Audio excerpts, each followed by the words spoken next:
Assalamualaikum warahmatullahi wabarakatuh. Perkenalkan kami dari kelompok 7 ingin mempresentasikan tentang hasil diskusi kami mengenai penelusuran banjir di Waduk Greneng Blora dengan model HEC HMS.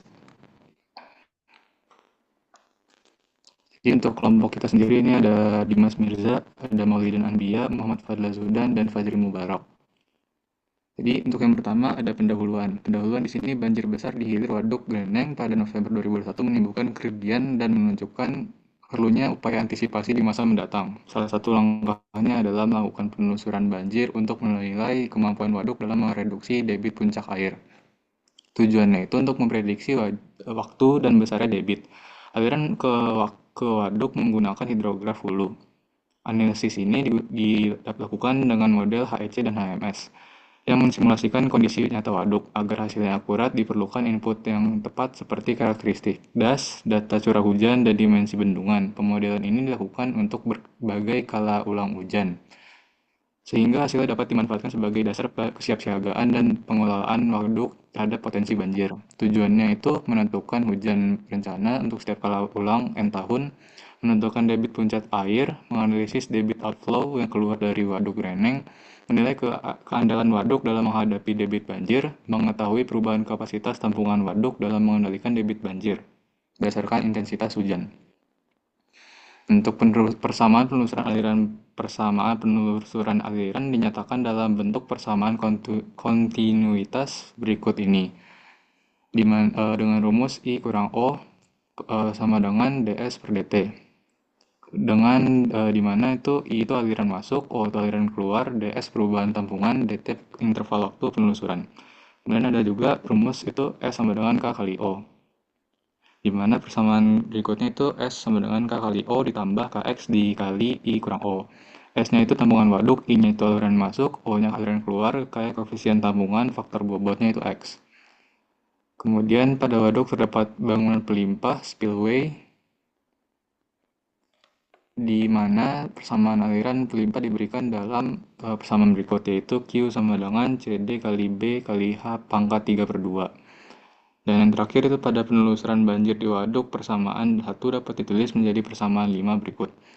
I1 tambah I2 per 2 dikurang O1 ditambah O2 per 2 sama dengan S1 tambah S2 per delta T.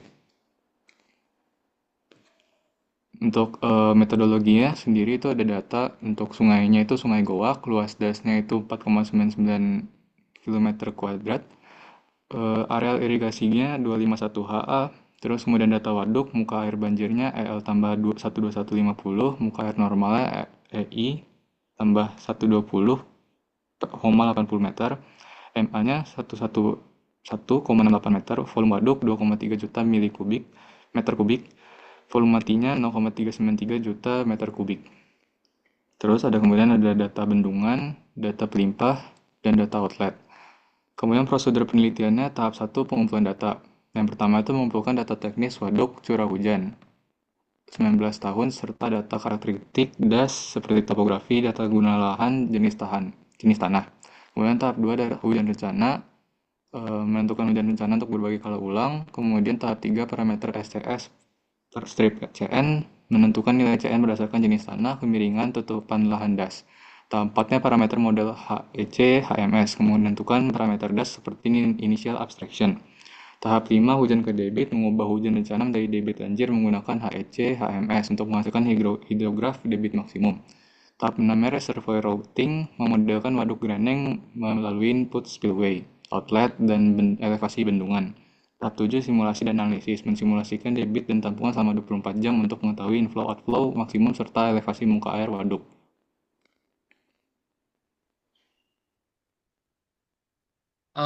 Lalu saya akan membawakan untuk hasil dan pembahasan. Hasil yang pertama yaitu hujan rencana dan intensitas hujan rencana.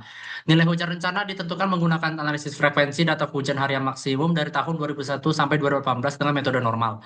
Besaran hujan rencana bervariasi dari 74 mm hingga 158 mm.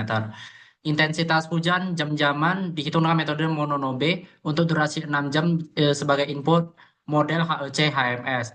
Lalu di sini ada disajikan tabel besar hujan dalam kala ulang dari 2 sampai 1000 tahun, dan tabel untuk hujan jam-jaman periode ulangnya.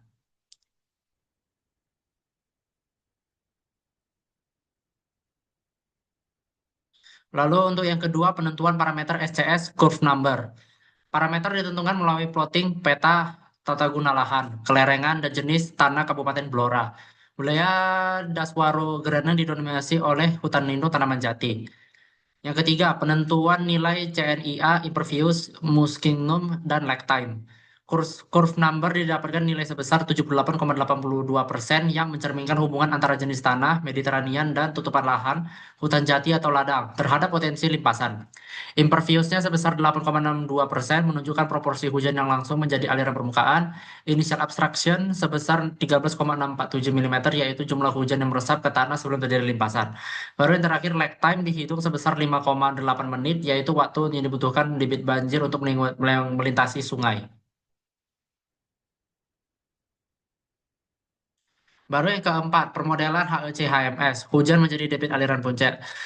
Komponen model meliputi pembuatan basin, subbasin, sungai, dan titik pertemuan menggunakan menu basin model manager. Data hujan jam-jaman dimasukkan ke dalam meteorologic manager sebagai specified hydrograph. Simulasi menjalankan melalui control specification untuk mendapatkan hidrograf banjir atau debit puncak tertinggi. Baru yang untuk yang kelima, pemodelan penelusuran banjir atau reservoir routing. Model reservoir dibuat dengan metode outflow structure dan elevation storage berdasarkan kurva tampungan waduk, elevasi versus volume. Simulasi dilakukan dalam kondisi paling ekstrim, yaitu pada saat air waduk sudah penuh berada di elevasi merkus spillway, lebih dari 180,8 meter.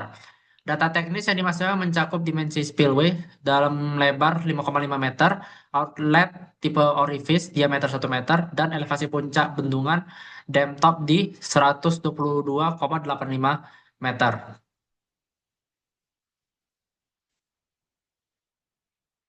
Baru yang terakhir yang keenam yaitu hasil analisis debit banjir inflow dan outflow. Waduk Kreneng terbukti mampu merediksi debit banjir rata-rata sebesar 22,03%.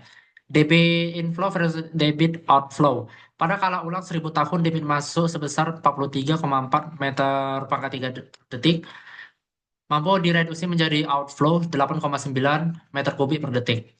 Keamanan bendungan. Elevasi air maksimum mencapai 121,6 meter pada kala ulang 1000 tahun, masih di bawah puncak bendungan 122,85 meter, sehingga tidak terjadi perlimpasan atau overtopping, dan bendungan dinyatakan aman.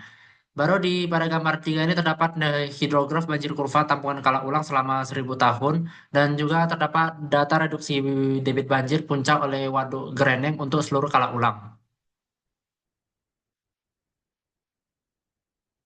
Baru kesimpulan dari hasil pembahasan ini yaitu dari hasil permodelan HC HMS dan running analisis keandalan waduk dalam penelusuran banjir diperoleh. Yang pertama, dari hasil penelusuran banjir diperoleh nilai debit inflow banjir tertinggi yang terjadi masuk ke waduk Greneng pada hujan kala ulang 2 sampai 1000 tahun berurutan 10,9, 18,5, 23,3, 26,9, 31,4, 34,3, 37,3, 40,8, lalu yang terakhir 43,4 meter kubik per detik. Yang kedua, debit banjir yang masuk mampu direduksi oleh waduk Greneng menjadi debit outflow maksimum berurutan dengan sesuai skala ulang dari 2 sampai 1000 tahun, yaitu 3, 3, 4,3, 5,1, 5,88, 6,6, 7,2, 7,7, 8,4, dan yang terakhir 8,9 meter kubik per detik. Yang ketiga, secara keseluruhan waduk mampu menurunkan debit banjir sebesar 22,03%. Yang keempat, tidak terjadi overtopping pada waduk akibat Q inflow atau debit banjir simulasi masuk ke dalam waduk untuk seluruh simulasi kala ulang. Lalu yang terakhir, kelima, volume kapasitas waduk tertinggi 2,172 juta meter pangkat 3 pada elevasi puncak banjir setinggi 121,6 meter terjadi pada simulasi jam ke-6. Hujan rencana kala ulang 1000 tahun.